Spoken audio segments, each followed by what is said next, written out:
Hi, இன்னைக்கு Tamil pharma கெமிஸ்ட்ரியில் லிமிட்டஸ் பற்றி பார்ப்போங்க. லிமிட்டஸ்ங்கிறது qualitative R semi quantitative அப்படின்னா என்ன மீனிங்னு பார்க்கலாம். குவாலிட்டேட்டிவ்னா நம்ம இம்ப்யூரிட்டிஸ் இருக்குதா இல்லையா அப்படின்னு பார்க்குறது குவாலிட்டேட்டிவ். நம்ம ஆர்கானிக் கெமிஸ்ட்ரியில் குவாலிட்டேட்டிவ் டெஸ்ட் பண்ணும்போது ஆல்கால் இருக்கா இல்லையா, ஆல்டிஹைடு இருக்கா இல்லையா அப்படின்னு நம்ம பார்க்குறோம்ல, அதுதான் qualitative test. What is mean semi quantitative? Semi குவான்டிடேட்டிவ்ங்கிறது நம்ம ஸ்டாண்டர்டோட கம்பேர் பண்ணுறோம். ஸ்டாண்டர்டோட நம்ம இம்ப்யூரிட்டி அதிகமாக இருக்கா கம்மியாக இருக்கா அப்படின்னு நம்ம டெஸ்ட் பண்ணுறதுக்கு பேர் தான் செமி குவான்டிடேட்டிவ் அனாலிசிஸ். எதுக்கு யூஸ் பண்ணுறோம்? To test the impurity present in the sample. அதுக்காக லிமிட் டெஸ்ட் பண்ணுறோம். Next limit test for chloride. குளோரைடுங்கிறது Cl-. குளோரைடு அயான்ஸை நம்ம எப்படி ப்ரிசிபிடேட் பண்ணுறோம்? சில்வர் குளோரைடா ப்ரிசிபிடேட் பண்ணுறோம், அதாவது AgCl ப்ரிசிபிடேட் பண்ணுறோம். அப்போ குளோரைடு அயான்ஸ் ப்ரெசன்ட் ஆயிருக்கு ஒரு சாம்பிளில், அது கூட சில்வர் நைட்ரேட் சேர்த்துனா நமக்கு சில்வர் குளோரைட் ப்ரிசிபிடேட் வரும். ஸோ நம்ம ஞாபகம் வச்சுக்க வேண்டியது, குளோரைடை எப்படி ப்ரிசிபிடேட் பண்ணுறோம்? By silver chloride. சில்வர் குளோரைடுக்கு என்ன கிடைக்கணும்னா நம்ம என்ன ஆட் பண்ணணும்?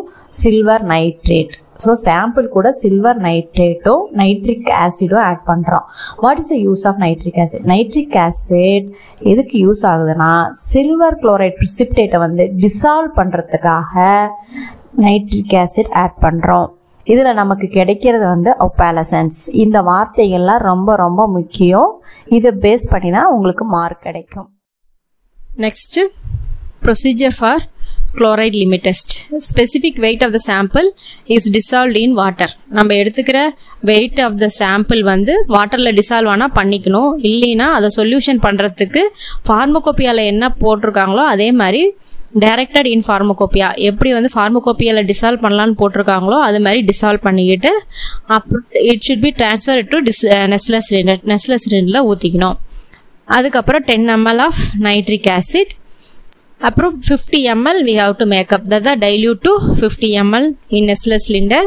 50 ml வந்த அப்புறம் then you add 1 ml of 0.1 m silver nitrate. நல்லா stir properly stir பண்ணிட்டு keep it for 5 minutes. அதே மாதிரி ஸ்டாண்டர்டுக்கு இந்த அமௌண்ட் ரொம்ப ரொம்ப முக்கியம். Take 1 ml of 0.05845% weight by volume. இது பார்த்து இருந்தால் தான் நாங்கள் மார்க் போடுவோம். ஸோ அது ரொம்ப முக்கியம். Add 10 ml of dilute nitric acid, same dilute to 50 ml in Nestler cylinder. 50 ml வந்த அப்புறம் add another 1 ml of 0.1 m silver nitrate. Stir பண்ணணும். ஸ்டிர் பண்ணி keep it for 5 minutes. தென் ஆப்லசன்ஸ் நாம் ஆப்லசன்ஸை அப்சர்வ் பண்ணோம். எப்படி வந்திருக்கு, டெஸ்ட்டோட ஸ்டாண்டர்ட் அதிகமாக இருக்கா இல்லை கம்மியாக இருக்கா அப்படின்னு கம்பேர் பண்ணி நம்ம ரிசல்ட் எழுதணும். ஸ்டாண்டர்டோட டெஸ்ட் அதிகமாக இருந்தால் ஃபெயில்ஸ், ஸ்டாண்டர்டோட டெஸ்ட் கம்மியாக இருந்தால் ஆப்லசன்ஸ் கம்மியாக இருந்தால் சாம்பிள் பாசஸ். ஓகேங்களா? So prepare for 5 marks prepare பண்ணிக்கலாம். இதை